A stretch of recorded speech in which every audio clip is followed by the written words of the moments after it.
Hey guys, quick video. So the parables of the talents and the minas. These are both parables that come towards the end of either Luke, Matthew, or Mark.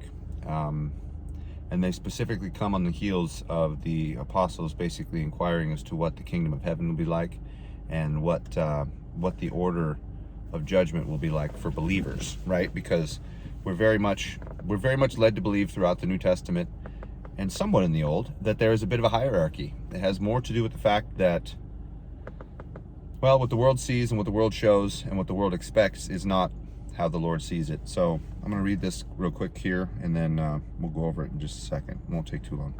So the parables of the talents from Matthew 25:14 through 30, and the parable of the minas, Luke 19:11 through 27, though not identical in all details, do teach the same principles.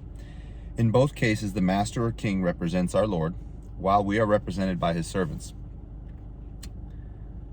In each telling of this parable, the servants are given money belonging to their Lord and commanded to make good use of it until he returns, with his return representing the second advent. I think that's clear. The money given to us represents the means, opportunity, and authority. That's from Mark 13:34 specifically, more explicitly stating these things, to act for the Lord in his stead here on earth according to the gifts we have been given. The English word talent actually comes from this parable, by the way, if you guys don't know that. Talents and minas are both monetary units used throughout the ancient Mediterranean world from Babylon to Rome. Depending upon the specific standard, the approximate weight of a talent could range between 60 and 100 pounds. Depends on kind of where you were at. At current rates for gold, therefore, a single talent might be worth as much as $1.5 million in contemporary terms, although its buying power in the ancient economy, where money was scarcer in relative terms, would have been significantly greater. Mina, or mina is the Greek word, M-N-A, essentially, was commonly 1/60th of a talent, and thus, while still very valuable, was worth considerably less. When you compare the total value of amounts given to the servants who received the talents to that given to the servants who each received a single mina, equates roughly to $8 million versus $20,000 to $30,000. Still, huge amounts of money.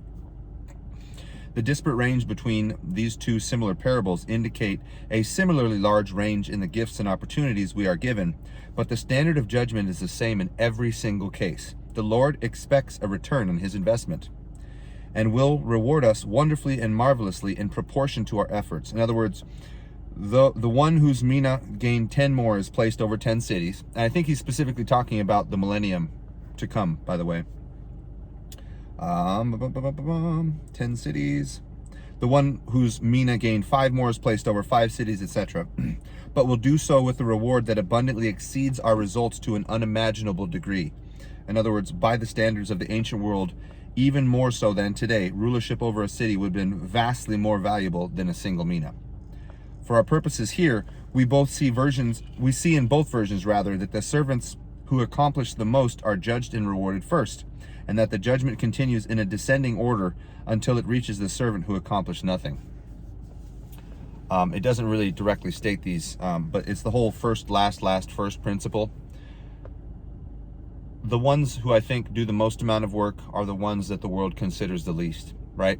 We do have some big names in the Bible, but they're big names because God is naming them so. It's not because the world actually saw them as so. Like, you do have certain names that are spoken of by certain people today as if they're great, but the thing of it is that they don't actually believe those people were great the way God said they were great, like Solomon and David and whatnot. Like, they're spoken of highly in the nation of Israel right now, but those were actual believers. The people that are speaking about them right now, not likely believers. So the way the world sees somebody versus the way that the Lord sees somebody, there's a drastic difference. Here we see very clearly in both of these parables, it very much has to do with the fact that, the offices of the millennium, the rulership of the world during the time when Christ is in charge of everything, is very much going to be given over to those who are able to be trusted with relatively little, 10 minas, whatever, relatively. But it also shows that God does put a great amount of emphasis on the actual value and capacity of our gifts, even if we think lowly of ourselves. this is something that should drive us on to want to do greater things. Like, again, I don't think so much of myself, but he gave me a mouth, and I have no business not using it. So again, even though there's not a lot of grandeur to be gained by a tiny little YouTube channel, I very much want to make sure to do any and everything I can, even though I'm seemingly barking from the wilderness, perhaps to just myself. I know you guys are watching, so I appreciate that. But the point here is, we are expected to act. We are expected to, again, pick up our cross, which entails whatever gifts the Spirit gives us, put down the things of our life that would hinder us. In other words, the selfish wants and needs that have absolutely nothing to do with furthering the kingdom. We live in a very rich time, so things are kind of relative. The fact that we have a car that can go extreme distances, you guys, poor people didn't necessarily have camels and horses, and if they did, that was a massive blessing. But the capacity relative to what it was back then to now, especially with, again, all the technology and whatnot, we're going to be very much surprised how things turn out. The people that seem to be, the least, or perhaps the craziest for the Lord, might end up being in a much greater position than you would assume. We need to use parables like these and information like this and the Lord's point of view as a spur to keep us going. We need to see that although we may only have 1 or 2 minas, the outcome could be so much bigger than is perceived. Plus, the Lord has determined who's going to hear his word, no matter what. For everything that is preordained, free will is involved, but the Lord is going to make sure that whoever needs to hear a certain subject or a certain saying or words from a certain person or words put in a certain way come from a certain sector of whatever part of life he's designed us to be in, whatever corner of the field we're designed to work. That is very much imperative. And each one of you guys is given a set of spiritual gardening tools, if you will. We're all made to create a harvest. We're all made to invest our talents. We're all made to give him a return on the things that were given to us in this life. My biggest hope with anything on this channel is not only to get you ready for what's coming. That's what the Bible wants you to do. I definitely want you guys aware of what is happening, because it doesn't seem like anything's stopping it, and it's very much written for a reason, because these things had to occur. But for the time being, while the grass is still relatively green and not a third of the world is on fire like it will be during the trumpet judgments, we have the opportunity to gain a gigantic reward. And again, I'm not saying I know what it looks like for all of you guys. I know there's a lot of sadness in this for me, because if I'm being completely honest and I'm paying attention to what's really going on, which a lot of you definitely are, I know, because if you're here listening to me, you probably already feel kind of the same way. But the world is in a state of attrition right now. We're not in a state of massive growth. There might be massive lukewarm growth, but maybe our job is to go and warn. That is still rewardable.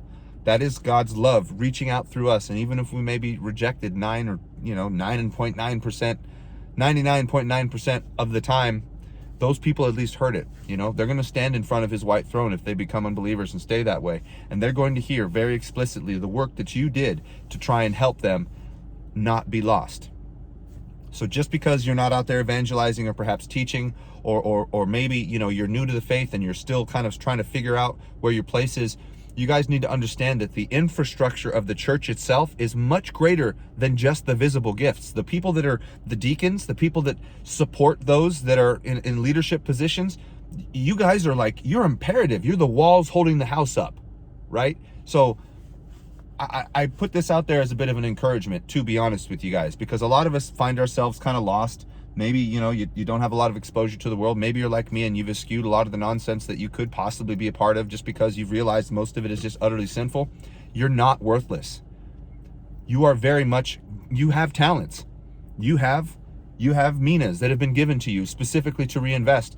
And my hope with all of this channel, and with, I pray every word that I put up here, is that you guys can grow. You guys can come into your own productive state, whatever your gifts are, whether it's helps, whether you're an encouragement, whether you're an actual deacon and actually designed to uphold the church, whether you have the ability to give, whether you have the ability to, there's so many different abilities. And I feel like I have almost none of them. He did give me a mouth, so I'm doing everything I can to use it. I hope you guys kind of got the point of this. Those parables are imperative. They should be a very gentle spur, pushing us on towards greater and greater things in his honor and in his glory, to his glory.